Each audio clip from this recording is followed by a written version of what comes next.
Hey, what's up? So as I'm shooting this video, it is January 8th, 2022. By the time you see it, it will probably be a few days later, but the point is this.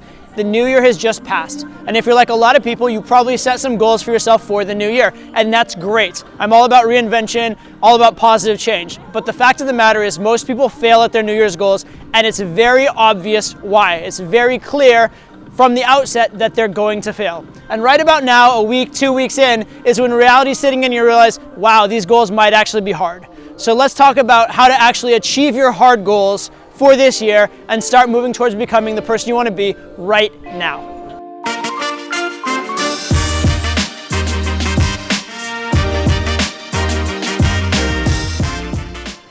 If you're having trouble achieving your New Year's goals, or more importantly probably, if you're having trouble achieving your goals in general in life, because that's what we're really here for. Who cares if you achieve it because of New Year's? You just want to get the damn thing done, right? Well, I'm going to suggest to you that it's not a lack of talent, it's not a lack of motivation, and it's not a lack of character, most likely. Quite possibly, you're setting your goals wrong, or even you're setting the wrong goals. Let me explain. So when most people set goals, they have very good intentions. They're trying to make them specific, measurable, they're trying to hold themselves accountable, and that's all good in theory, but it does have its drawbacks. So for example, you might get goals like, I'm gonna try and lose 10 pounds, or this year I wanna finally sleep with a 10, or something like that. Well, what are the issues with these goals? First one is, if you've never done that thing before, you may have no idea of how hard it is to do or how long it is supposed to take you, right? So if your goal is to lose 5 pounds and you think that it should be doable in a month, then maybe that's gonna be a problem for you. If you think that it should be doable in 6 months, well, maybe you're not gonna progress fast enough. If it's something you've never done before, how do you know how long it takes? How do you know how to monitor your progress and tell whether you're going too fast, too slow, whether you're making appropriate progress? If your goal is to sleep with a 10, how do you know if you're getting there fast enough? If you start sleeping with more girls that are cute, are you getting there fast, or are you not because you're not learning 10 game? If you're talking to more 10s but you're getting a lot of blowouts, are you making progress or are you not making progress? Well, you're kind of doing both at the same time. And so this is problematic. If you've never been down that path before, you don't know the steps along that path, and it's really hard to monitor your progress. So that's the first problem.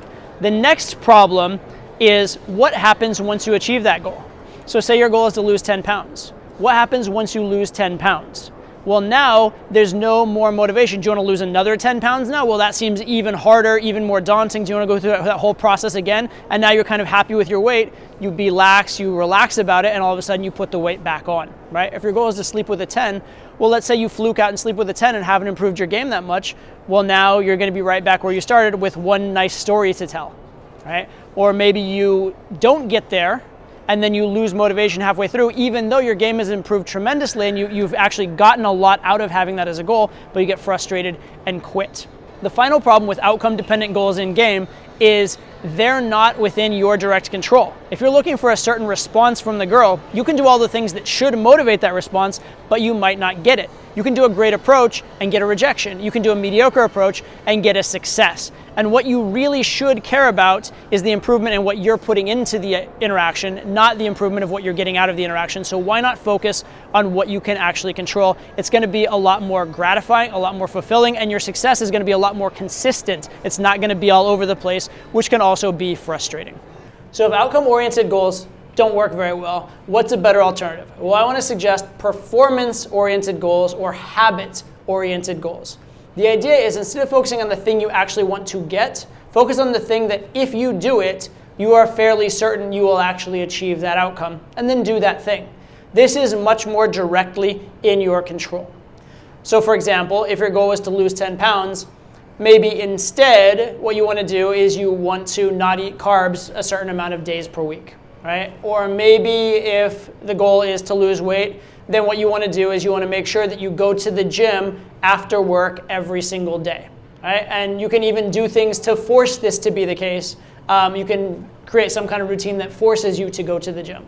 I know for me, one thing that I did, which helped with both my fitness and my productivity, was I was kind of into climbing. And what I would do is on certain days, I would literally just go to the climbing gym for a few hours. And I'm sitting around there, and of course, while I'm there, I'm going to do some bouldering, which is going to work on my fitness, it's going to work on my physique and my health.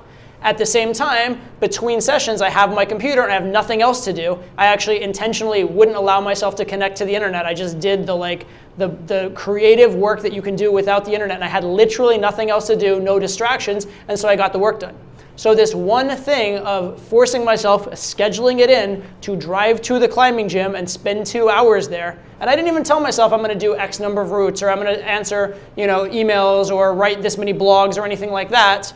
All I did was I'm going to go to this place for this amount of time, and it's literally in my schedule, and if I'm not there, my assistant knows I'm not there and will remind me, hey, go to the climbing gym.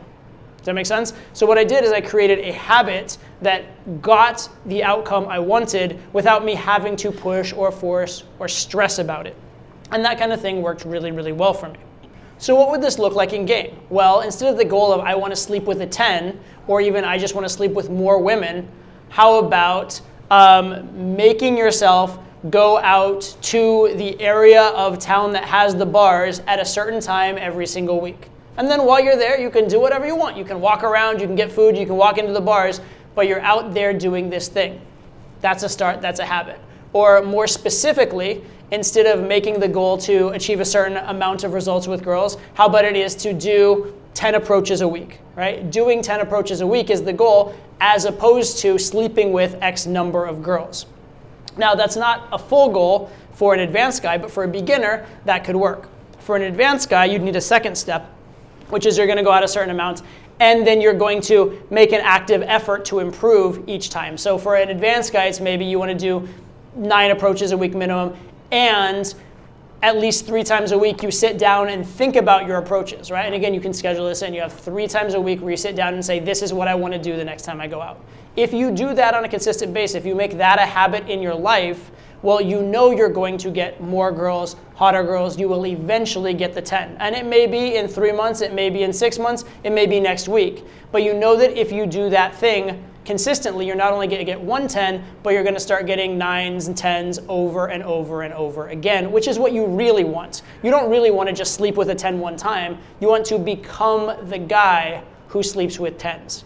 That's the real goal. And the real goal isn't to lose 10 pounds. The real goal is to be the guy who's fit and athletic and sexy, right? That's what you're actually looking for. And so if you develop the habits that lead to you being that thing, you will not quit when you've lost 10 pounds. You will not quit ever. You will maintain it as a lifestyle, and you'll be proud of it.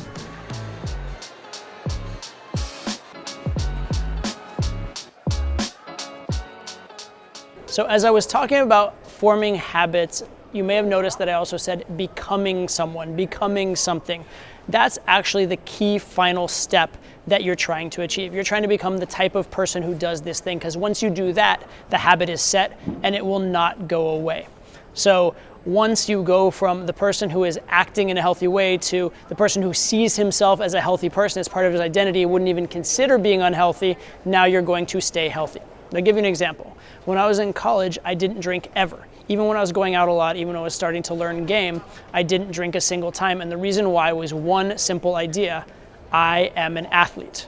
I was an athlete in college. I wanted to be good at my sport, and so I never ever drank. Similarly, I actually haven't had a soda since I was like 8 years old. And the reason is I was convinced that if I did that, I would be in poor health, bad shape. It would hurt my athleticism, so I never ever once did that. So it wasn't something I did, it was something I am. It wasn't like, oh, not tonight, oh, not today. It was, I'm an athlete, that's not what I do. Another interesting question for you when it comes to identity in game is, how do you identify yourself? Do you identify yourself as a pickup artist, or identify yourself as an attractive guy who's good with girls? And both have their pros and their cons depending where you're at. If you're a guy who has not done approaches ever, it may actually be useful to identify with the term pickup artist, because it's going to make you proud about doing approaches. It's going to get you excited about doing that habit. It's going to make you view doing the approach itself and being gamey as a good thing, and you probably need that at a beginner level or a starting level in your game.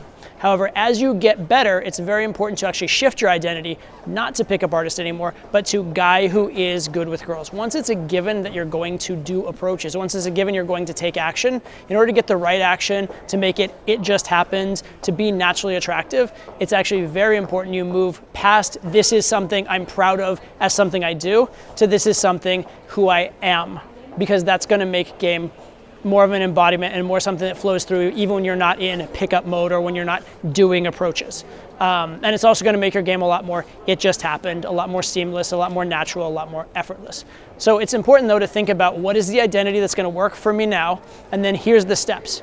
You decide on the identity, you take the action, you look for the feedback. Once you get the feedback of you being that identity, you cement that identity you're telling yourself, you take more action based on it, you get more feedback, and you cement the identity even more. It's a positive feedback loop. The most important thing is that you're aware of it and you get it started. Because once you're on that path, you will get to where you need to go. It's less about where you start. It's less about how far you are along that path. It's about that repetition, that improvement, that feedback loop. If you get that in place, you will achieve your goals. Finally, if you're serious about achieving your goals, it's incredibly useful to find a mentor and/or a peer group that's along a similar path. It's nice to have someone there to encourage you and/or kick your butt when you're falling off course. And when you're trying to adopt an identity, it's a lot easier when you're around a lot of other people who are also adopting that same identity. So I highly encourage you to get around like-minded individuals, and in particular, get around people more experienced than you who can mentor you. For more information on that, go to toddvmentoring.com, because I do have a mentorship course where I can take you by the hand every step of the way. So I encourage you, get a mentor, get a peer group, and then also set your goals and think about your goals and think about yourself in the right way if you want to achieve the success you have planned in 2022. Thanks, and see you on the next video.